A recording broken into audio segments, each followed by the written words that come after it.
नमस्कार, आप देख रहे हैं मार्केट अपडेट्स और मैं हूं आपके साथ सुमित कुमार। आज शेयर बाजार में शानदार तेजी देखने को मिल रही है। सेंसेक्स और निफ्टी दोनों मजबूती के साथ कारोबार करते हुए दिखाई दे रहे हैं।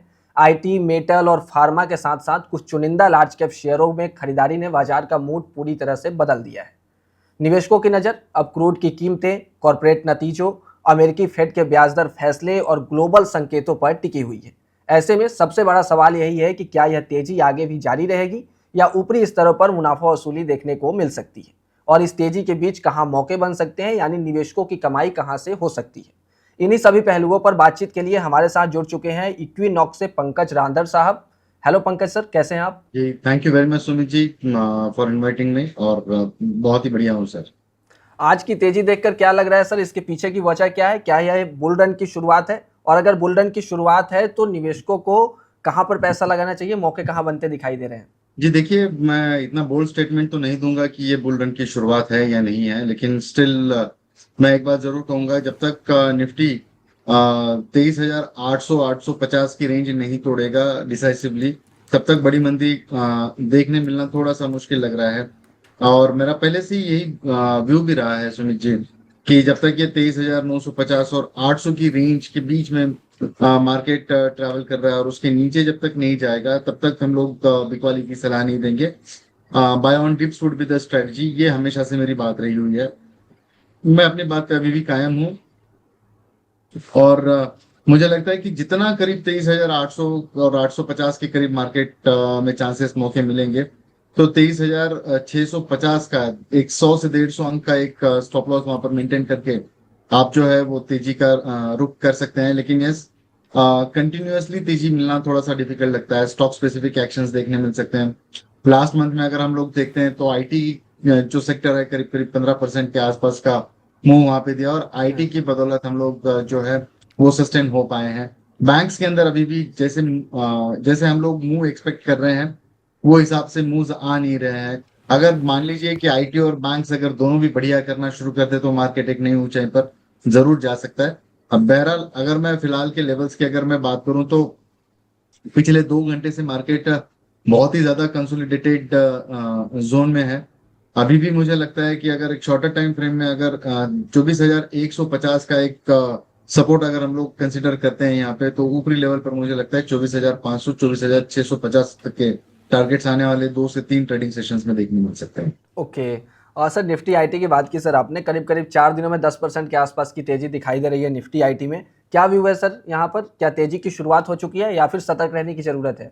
हाँ जी, देखिए, जिस हिसाब से पिट चुके थे स्टॉक्स, उसके अगेंस्ट में जो है रिलीफ रैली यहाँ पर देखने जरूर मिली है। अभी भी अगर जियो पॉलिटिकल अगर टेंशन अगर छोड़ते हैं तो बॉन्ड यील्ड देख लीजिए, डॉलर डॉलर इंडेक्स देख लीजिए, थोड़ा सा ये सपोर्ट कर रहे हैं इनको आईटी स्टॉक्स को। लेकिन ओवरऑल मार्केट के लिए ये चीजें जो है थोड़ी सी गलत जरूर साबित हो सकती है। लेकिन आईटी की अगर मैं बात करूं तो डेफिनेटली अभी भी एक पोटेंशियल अपसाइड जो है वो मुझे यहाँ से और भी 10% के आसपास की नजर आती है। ये सीरीज में ताज्जुब नहीं होगा अगर यूएस मार्केट और बाकी जो ग्लोबल मार्केट्स जिस तरीके से एक्ट कर रहे हैं, उसको अगर हम लोग ध्यान रखते हैं तो इंडियन आईटी के अंदर एक अच्छा खासा पोटेंशियल नजर आता है लोअर लेवल से। ओके। सर, ग्लोबल मार्केट की बात हुई तो थोड़ा कोरिया के बाजार की भी बात कर लेते हैं। कोरिया के बाजार में गिरावट देखने को मिल रही है। ऑल टाइम हाई से अगर देखें तो करीब करीब 40% के आसपास इंडेक्स कोस्पी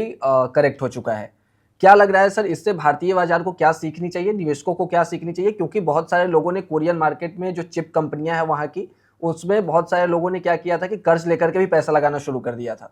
देखिए, जो मार्केट ओवर टेम्पटिंग होते हैं और जहाँ पे सर्किट फिल्टर्स जो है वो काफी इजीली इजीली ग्रिप में आ जाते हैं सर्किट्स। देखिए, इंडाइसेस के अंदर 10-10% 7-7% का मूव आना, ये अपने आप में बहुत बड़ी बात होती है। देखिए, हम जिस मार्केट में काम करते हैं इंडियन इक्विटीज के अंदर, वहां पे ऐसे मौके कई एक दशकों तक देखने नहीं मिलते। बहुत रेयर है, या वंस इन द ब्लूम अगर हम कहें तो उसको वो गलत नहीं होगा। ये सीख जरूर सीखनी चाहिए यहाँ पे कि अगर मार्केट कहीं ओवर टेम्पटिंग है तो बिना स्टॉप लॉस के काम ना करें। ओवरनाइट अगर हम लोग पोजीशंस अगर कैरी कर रहे हैं तो उसमें हम लोग हेजिंग के साथ में पोजीशंस लेके जाए, ताकि रिस्क मिटिगेट हो सके। मैं रिवॉर्ड की बात तो बहुत देर से करूंगा यहाँ पे, लेकिन ओके। रिवॉर्ड्स के लिए रिस्क को मिटिगेट करना बहुत इंपॉर्टेंट होता है, और समय समय पर स्टॉप लॉसेस ट्रेल करना भी काफी जरूरी होता है। आसानी से बात कर सकते हैं, लेकिन आसानी से ये चीजों को फॉलो करना थोड़ा सा मुश्किल जरूर होता है। लेकिन मुझे लगता है कि मार्केट के अंदर तुम्हारा इंटेलिजेंस कभी रिवॉर्ड नहीं देता है, वो डिसिप्लिन रिवॉर्ड देता है। सर फेडरल रिजर्व के आउटकम आने वाले हैं, कैसे देखते हैं सर, कितना असर पड़ सकता है भारतीय बाजार पर इसका? देखिए, 0.25 बेसिस पॉइंट्स की बातचीत चल रही है, लेकिन अगर जहां तक मेरी समझ है, मैं जिस तरीके से हम लोग मार्केट को एनालाइज करते हैं, मुझे लगता है कि किसी भी तरीके का बदलाव होना नहीं चाहिए। और अगर बदलाव ना हो तभी बाजार जो है वो ठीक चल सकते हैं। अगर at any point in time अगर कहीं पे भी 50 बेसिस पॉइंट या फिर 25 बेसिस पॉइंट की भी अगर बात होती है यहाँ पे, तो मार्केट के लिए एक थोड़ा सा ट्रिगर पॉइंट बनेगा वहां पे। और दोबारा एक जो है एक शॉर्ट के जो है वो नंबर्स आते हुए नजर आ सकते हैं हम लोगों को। एफआईज भी काफी कॉशियसली इंडियन मार्केट के अंदर फिलहाल ट्रेड करते हुए नजर आ रहे हैं। तो जिस हिसाब से ओवरऑल मूड माहौल बना हुआ है, वो थोड़ा सा साइडवेज पॉजिटिव है। लेकिन कोई भी एक्ट, आप फेड का ले लीजिए, या 5 तारीख को हम लोगों का आरबीआई का पॉलिसी भी आना है, अगर राइट। उसको भी अगर हम लोग ध्यान में रखते हैं, तो मुझे नहीं लगता है कि इतने फ्रेजाइल मार्केट के अंदर कोई किसी चीज को छेड़ने की कोशिश करेगा यहाँ पे। ओके। अब देखने वाली बात होगी, आज फेड का आउटकम आना है, वो देर रात आएगा। इसका इम्पैक्ट हम लोग सुबह में गैप अप गैप डाउन के साथ में देख सकते हैं। और 5 तारीख को आरबीआई की पॉलिसी रहेगी, तो उसके ऊपर भी थोड़ी नजर रखना जरूरी है। एफआईएस की बात सर आप कर रहे थे, एफआईएस फ्लो वापस आने के लिए बड़ा ट्रिगर क्या होना चाहिए सर, क्या दिखाई दे रहा है आगे? देखिए, वैल्यूएशंस काफी अट्रैक्टिव होने चाहिए। अगर आज हम लोग कोई दूसरे एशियन मार्केट्स के हिसाब से देखते हैं, तो इंडियन मार्केट के वैल्यूएशंस कंपैरेटिवली काफी एक्सपेंसिव नजर आते हैं। वहीं अगर आप चाइना के अगर मार्केट्स देखते हैं, तो पूरा जो रुझान है वो लोगों का वहां चला गया हुआ है। एफआईज का कोस्पी भी काफी बढ़िया रिटर्न्स जो है वो डिलीवर कर रहे थे काफी अर्ली स्टेज में। जिस भी बड़े संस्थागत निवेशकों ने वहां पे इन्वेस्टमेंट करी होगी या अपना स्टेक वहां पर रखा होगा, अभी भी वो प्लस में ही जा रहे हैं और काफी मैसिव प्लस में रहेंगे वहां पे। और देखिए, ये बहुत पहले सेंस हो जाता है एफआई इसको कि किस सेक्टर में आने वाले समय में चलना चाहिए और जहाँ पे इन्वेस्टेड रहना चाहिए। तो ये पहले से ही निकलने की बहुत कोशिश करते हैं। हम लोगों का जो टैक्सेशन का जो स्ट्रक्चर है, अगर उसके अंदर कोई फंडामेंटली बदलाव होते हैं आने वाले समय में, तो मुझे लगता है कि ये काफी अच्छा ट्रिगर होगा। मीनवाइल कुछ दिनों पहले वैसा एक जो स्टेप है वो लिया भी गया हुआ है, लेकिन बहुत बड़ा फर्क नहीं पड़ा वहां से। मुझे लगता है कि अभी एफआई जो है मार्केट के वैल्यूएशंस के ऊपर ज्यादा कंसर्न कर रहे हैं। ओके। सर आते हैं सेक्टोरल इंडाइसेस पे। आईटी के बाद सर सबसे ज़्यादा तेजी मेटल में दिखाई दे रही है, करीब करीब 2.5% के आसपास की तेजी है मेटल इंडेक्स में। सर क्या लग रहा है सर, यहाँ पे कोई स्टॉक जहाँ पे मौके बनते हुए दिखाई दे रहे हैं चार्ट के नज़रिए से? मैं अगर कहूँ तो मेटल जो है, देखिए, यह भी फिलहाल सीरीज की शुरुआत है। थेमेटिक बाय इसको हम लोग नहीं बोल सकते हैं, लेकिन ओके। आईटी के अंदर एक कंटिन्यूएशन में एक रैली हम लोगों ने कंटिन्यू होती हुई देखी है। और मेटल्स के अंदर रोल ओवर्स की पोजीशंस भी ठीक ठाक बनी हुई हैं। इंडेक्सेस को अगर देखते हैं, तो वहां पे भी काफी अच्छे रोल ओवर्स देखने मिले हैं। रियलिटी में काफी अच्छे रोल ओवर्स देखने मिले हैं। अगर मैं मेटल की अगर मैं बात करूं, तो मुझे लगता है कि हिंद ओके। जिंक के अंदर एक काफी स्ट्रॉन्ग पोटेंशियल लगता है। यहाँ पे एक स्ट्रॉन्ग रिवर्सल का कैंडिडेट बना हुआ है। डेली टाइम फ्रेम के ऊपर अगर हम लोग देखते हैं, तो एक बेस बनाकर वहां से दोबारा घूमने की भी कोशिश कर रहा है। यहाँ पे 533 के आसपास ये काउंटर फिलहाल ट्रेड करता है। गिरावट अगर 520 तक होती है यहाँ पे, तो और भी ऐड करने के मौके रहेंगे। ओके। 503 रुपए का एक स्टॉप लॉस मेंटेन करके चले। ऊपरी लेवल पर मुझे लगता है कि 570 590 रुपए तक के टारगेट से सीरीज में देखने मिल सकते हैं। ओके, हिंदुस्तान जिंक में मौके बनते हुए दिखाई दे रहे हैं, 503 रुपये का स्टॉप लॉस मेंटेन करके इसमें चलना चाहिए। सर सेल में क्या लग रहा है सर? जहां तक बात हम लोग सेल की कर रहे हैं सर, आज देखिए इंट्राडे में 3.5% 4% के आसपास की तेजी यहाँ पर देखने मिली है। वॉल्यूम के अंदर काफी स्ट्रॉन्ग इजाफा यहाँ पर देखने मिल रहा है। ऊपरी लेवल से थोड़ा सा फिजल आउट जरूर हुआ है। एक प्रॉफिट बुकिंग कह सकते हैं हम लोग कि वो देखने मिली है 175.90 के करीब करीब। वहां से 4 रुपए मतलब 2% के आसपास नीचे है। मुझे लगता है कि ये काउंटर डेफिनेटली बाय करने के लायक ही है। 168 169 की रेंज में अगर एक काउंटर मिले तो डेफिनेटली बाय करके चले, और मुझे लगता है कि 160 का एक stop loss daily time frame के ऊपर की क्लोजिंग के ऊपर मेंटेन करके चले। ऊपरी लेवल पर 186 190 तक के टारगेट्स यहाँ पर विटनेस होते हुए नजर आ सकते हैं। ओके, ठीक है सर। मेटल के बाद आते हैं सर फार्मा सेक्टर पर। फार्मा सेक्टर भी काफ़ी अच्छा परफॉर्मर रहा है। पिछले 4 महीने से हमने देखा है कि पॉजिटिव में रिटर्न रहा है फार्मा सेक्टर का। आज भी करीब करीब 1% के आसपास की तेजी दिखाई दे रही है। क्या व्यू है सर फार्मा सेक्टर को लेकर के? कोई ऐसा स्टॉक जहाँ पे मौके बनते हुए दिखाई दे रहे हो? जी देखिए, फार्मा के अंदर एक काफी स्ट्रॉन्ग मोमेंटम हम लोगों ने विटनेस किया हुआ है। आप लॉरस लैब ले लीजिए, बेहद शानदार चल रहा है। मैनकाइंड फार्मा ठीक ठाक चला है। सीप्ला आज के सत्र के अंदर बहुत ही बेहतरीन चल रहा है। औरो फार्मा भी ठीक ठाक प्रदर्शन करते हुए नजर आ रहा है। मुझे लगता है कि सीप्ला के अंदर मोमेंटम होना चाहिए यहाँ से आगे। डिस्क्लेमर के तौर पर ये ट्रेड मैंने अपने क्लाइंट लोगों के साथ में शेयर किया हुआ है। तो मेरा ये मानना है कि अगर सिप्ला के अंदर अगर पोजीशन बनाकर चले, 1490 के करीब करीब ये काउंटर अभी फिलहाल ट्रेड कर रहा है फ्यूचर्स में। अगर मैं कैश की बात करूं यहाँ पे सिप्ला की, तो मोर और लेस कीमतें जो है 1483 84 की रेंज में ये चल रही है। 1480 की रेंज में खरीदारी की सलाह रहेगी। 1440 रुपए का वीकली टाइम फ्रेम के ऊपर आप स्टॉप लॉस लगा दीजिए वहां से। ओके। और ऊपरी लेवल पर मुझे लगता है 1600 रुपए तक के टारगेट शॉर्टर टाइम फ्रेम में देखने मिल सकते हैं। स्ट्रिक्ट स्टॉप लॉस मेंटेन करें, डिस्क्लेमर मैंने दे चुका हूँ। ओके सर, कौन सा ऐसा स्टॉक है फार्मा में जिससे बच के रहना चाहिए?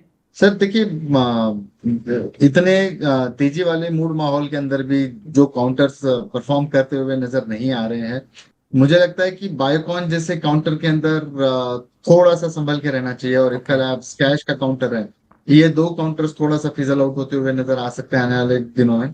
लेकिन बायोकॉन के अंदर एक स्ट्रेंथ भी हम लोगों ने पिछले कुछ दिनों में विटनेस करी थी, तो काफी स्ट्रॉन्ग प्रॉफिट बुकिंग वहां पर देखने मिलती है। इप्का ओके। लैब से दूर रहना चाहिए। ओके, ठीक है सर। मौजूदा सर मैक्रो इन्वायरमेंट में कौन से सेक्टर आपको सबसे मजबूत दिखाई दे रहे हैं, जहां पर एक अच्छा मौका बन सकता है? इस कंसोलिडेशन के फेज में निवेशक वहां से पैसा बना सकते हैं। जी देखिए, आपने बहुत शुरू में ही जिक्र किया, लेकिन देखिए आईटी काफी बढ़िया चला है, और आईटी के ओके। अंदर अभी भी एक स्पेस बचा हुआ है। तो उस स्पेस में आईटी एक बढ़िया काम कर सकता है। अ, अब मेरे हिसाब से यहाँ पे थोड़ा सा हम लोग रिट्रेसमेंट का वेट करना चाहिए। थोड़ा सा अगर कोई 1 2 दिन मार्केट के अंदर कहीं पे भी गिरावट आती है आईटी के कारण, तो हम लोग वहां पर खरीदारी की सलाह जरूर देंगे। ओके। मेटल सेक्टर काफी ठीक लग रहा है, क्योंकि तो चाइना मार्केट को हम लोग मॉनिटर करते हैं, ओके। उसको हम लोग फॉलो करते हैं, तो वो भी ठीक लगता है। लेकिन इस महीने में मुझे लगता है कि एफएमसीजी काउंटर्स काफी बढ़िया मूव्स दे सकते हैं। हिंदुस्तान यूनिलीवर, नेस्ले, ब्रिटानिया जैसे काउंटर्स, मैरिको जैसे काउंटर, डाबर जैसे काउंटर काफी शानदार परफॉर्म करते हुए नजर आ सकते हैं। तो मेरा टेक जो है एफएमसीजी पर रहता है। ओके, आईटी के साथ मेटल और एफएमसीजी सेक्टर में आपका पॉजिटिव व्यू है इसको लेकर के। वहाँ पे एक अच्छे मौके बनते हुए दिखाई दे रहे हैं। कुछ सवाल है सर दर्शकों की ओर से, एक एक करके मैं स्टॉक पूछता हूँ, उनका टारगेट और स्टॉप लॉस आप बता दीजिएगा। सर लक्ष्मी ऑर्गेनिक्स 421 की खरीद है, 196 पर फिलहाल कारोबार करता हुआ दिखाई दे रहा है। क्या व्यू है सर इसको लेकर के? क्या करना चाहिए उनको? सर देखिए, जिस हिसाब से लक्ष्मी ऑर्गेनिक का एक चार्ट स्ट्रक्चर बना, पिछले कुछ दिनों में इसके अंदर तेजी जरूर देखने मिली थी, लेकिन अब थोड़ा सा फिजल आउट होते हुए नजर आया। मुझे लगता है 188 के स्टॉप लॉस के साथ में इसमें बने रहे। ऊपरी लेवल पर जिस भाव पर आपकी खरीदारी है वहां तक जरूर देखने मिल सकता है। ओके। सर आईआरसीटीसी 835 की खरीद है, 493 पर कारोबार करता हुआ दिखाई दे रहा है। कितना वेट करना पड़ सकता है सर इनको? सर देखिए, एक समय हुआ करता था आज से 3 साल पहले की बात, कि एक होड़ लगी हुई रहती थी कि आईआरसीटीसी के अंदर पोजीशंस बनाने के लिए। और आप देखिए कि आज जिस तरीके के वॉल्यूम्स हैं, मतलब पहले वाले अगर 3 साल पहले के एक दिन के वॉल्यूम और आज 3 सप्ताह के वॉल्यूम के बराबर के वॉल्यूम्स हैं। बहुत ही ज्यादा डिसअपॉइंट किया है ये काउंटर ने पिछले 3 सालों से। मुझे लगता है कि ये रेट इनके देखना नियर नियर फ्यूचर के अंदर काफी मुश्किल होगा। अभी भी समय गया नहीं है। मुझे लगता है कि कोई भी उछाल आए तो वहां से एग्जिट करें, और कोई ओके। क्वालिटी स्टॉक में आप आपका पैसा लगाए। अगर आप रेलवे में ही जाना चाहते हो तो कोई रेलवे का बढ़िया स्टॉक आइडेंटिफाई करके वहां पर आपका पैसा लगाए। मैं यहाँ पर कोई प्राइस डिस्कवरी नहीं करूंगा कोई स्टॉक की रेलवेज को लेकर। ओके, मतलब उछाल में निकल जाना बेहतर है, फिर कोई दूसरा स्टॉक चूज करके वहां पे इन्वेस्ट किया जा सकता है। बिल्कुल। ठीक है सर। बीएसई सर 3900 की खरीद है, 3530 के आसपास कारोबार करता हुआ दिखाई दे रहा है। क्या सर टारगेट हिट कर पाएगा, और अगर हिट कर पाएगा तो कितने दिन का टाइम लगेगा उसमें? अगर मैं वीकली बात करूं यहाँ पर बीएससी की, तो 9 हफ्तों की लगातार गिरावट के बाद में भी ये काउंटर संभलने का नाम नहीं ले रहा है। आज थोड़ा बहुत एक जरूर थोड़ा रेजिलियंस लोअर लेवल से दिखाया और चलने की कोशिश कर रहा है, लेकिन अब दोबारा सबड्यूड हो गया। मैं वीकली चार्ट इसलिए कह रहा हूँ सुमित जी, क्यों तो काफी क्लैरिटी आ रही है वहां ओके। पर। स्विंग लोज के करीब ये काउंटर फिलहाल ट्रेड कर रहा है, 20 डेमा के नीचे ये काउंटर आके अभी फिलहाल ट्रेड कर रहा है। अगर आज की क्लोजिंग 3600 के ऊपर अगर इस काउंटर में देखने मिलती है, या वीक की क्लोजिंग 3600 के ऊपर, तब जाकर हम इसमें बाई करने की सलाह देंगे। ओके। लेकिन फंडामेंटली अगर देखे तो काफी डोमिनेंट है, मोनोपोली वाला काम है। एनएससी के आईपीओ के बाद में थोड़ा सा सबड्यूट जरूर हुआ है ऊपरी लेवल से। पिछले 6-7 हफ्तों से अगर हम लोग देखें तो 20 से 21% की जो है गिरावट बीएससी में देखने मिली है। ये अपने आप में थोड़ा बहुत अट्रैक्ट जरूर करता है बायर्स के लिए, ओके। लेकिन स्टैगर्ड वे से इसमें एक्यूमुलेशन की ही सलाह रहेगी। कोई भी गिरावट यहाँ से परसिस्ट होती है, स्टैगर्ड वे में एक्यूमुलेशन करना है। सर अब आते हैं पीसी ज्वेलर्स पे। 11 रुपए की खरीद है, 9 रुपए के आसपास ट्रेड करता हुआ दिखाई दे रहा है। कितना का स्टॉप लॉस मेंटेन करना चाहिए सर, और टारगेट इनका कितने दिन में अचीव हो सकता है, मतलब जो खरीद जिस रेंज पे इन्होंने खरीद की है? सर मैं ये काउंटर बिल्कुल भी ट्रैक नहीं करता हूँ, और जो ओके। जो जिसके अंदर पब्लिक होल्डिंग बहुत ज्यादा हो जाती है, उसके अंदर जो घूमने की, जो स्टॉक चलने की जो लिमिट होती है, वो काफी एक दायरा बन जाता है वहां पे। आप सुजलॉन जैसे स्टॉक्स या पीसी ज्वेलर्स जैसे स्टॉक्स को अगर इस श्रेणी में डाल दें तो ज्यादा बेहतर होगा। मैं आमतौर पर अपनी राय रखना पसंद नहीं करता हूँ स्टॉक्स पर। ओके सर, कास्ट्रॉल इंडिया सर 185 की खरीद है, और फिलहाल 185 के आसपास ही ट्रेड कर रहा है। 6 महीना हुआ इनको खरीदे हुए। क्या व्यू है सर इसको लेकर के? सर देखिए, बेहद ही सबड्यूड है। वीकली टाइम फ्रेम के ऊपर भी आप अगर देखिए, डेली टाइम फ्रेम पे भी एक काफी एक रेंज में कारोबार करते हुए नजर आ रहा है। अगर मैं इसकी अपर बैंड की अगर मैं बात करूं तो 186 के आसपास के अपर बैंड्स यहाँ पर नजर आते हैं। 188 तक स्ट्रेच होता है वहां से, और लोअर लेवल पे 181 का, मतलब इतना टाइट कंसोलिडेशन में ये फिलहाल काउंटर ट्रेड कर रहा है। तो मुझे लगता है कि इधर साइड कहीं पे भी मूव आए, और वॉल्यूम्स को ध्यान रखे, साथ में न्यूज फ्लो को अगर कंसिडर करके चले आने वाले समय में, वो डायरेक्शन में जाना चाहिए। यहाँ पे मुझे लगता है कि लेने की और बेचने की जल्दबाजी नहीं करनी चाहिए। अगर ये काउंटर 181 के नीचे जाता है तो आपको एग्जिट करने की ही सलाह रहेगी। ओके सर, एक और स्टॉक है, लास्ट स्टॉक है हुडको। सर इन्होंने लॉन्ग टर्म के व्यू से खरीद रखा है। 193 के आसपास की खरीद है इनकी, 198 के आसपास कारोबार करता हुआ दिखाई दे रहा है। क्या व्यू है सर इसको लेकर के? सर देखिए, हुडको का आई गेस रिजल्ट कल ही आया है।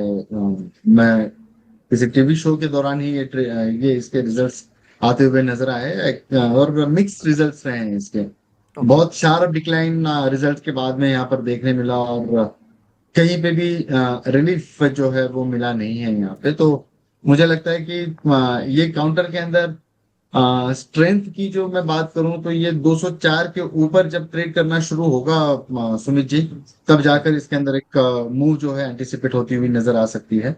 बहरहाल अभी फिलहाल के लिए मैं कहूंगा कि थोड़ा वेट एंड वॉच की रणनीति अपनाएं। ओके, तो लॉन्ग टर्म के लिए है सर, तो होल्ड किया जा सकता है? हाँ डेफिनेटली, लेकिन स्टॉप लॉस बिल्कुल कुछ ना कुछ जहन में जरूर होना चाहिए। अपने रिस्क एपेटाइट के हिसाब से आप स्टॉप लॉस जरूर लें। ओके सर, इस कंसोलिडेशन वाले फेज में आपके तरफ से कोई ऐसा स्टॉक जो आपको अच्छा लगता हो, टॉप पिक सर आपके? सर देखिए, जो ट्रेड मैंने अपने क्लाइंट लोगों के साथ में शेयर किया हुआ है उसी के साथ में मैं जाना चाहूंगा। मुझे लगता है कि फर्स्ट सोर्स लिमिटेड के अंदर एक काफी स्ट्रॉन्ग मोमेंटम आज देखने मिला है। स्टॉक की जो प्राइस एक्शन है वो बेहद ही शानदार नजर आ रही है। मुझे लगता है कि 290 के लेवल्स पे इसमें खरीदारी की सलाह रहेगी। Positional point okay. Of view से 278 का स्टॉप लॉस यहाँ पर मेंटेन करके चले। ऊपरी लेवल पर ये काउंटर 315, 330 और 355 तक की टारगेट्स देखने मिल सकते। Thank you. ओके, बहुत बहुत धन्यवाद सर, आपने समय निकाला हमारे दर्शकों के लिए। Thank you so much sir. Thank you Sumit ji, बुलाने के लिए बहुत बहुत शुक्रिया, थैंक्स।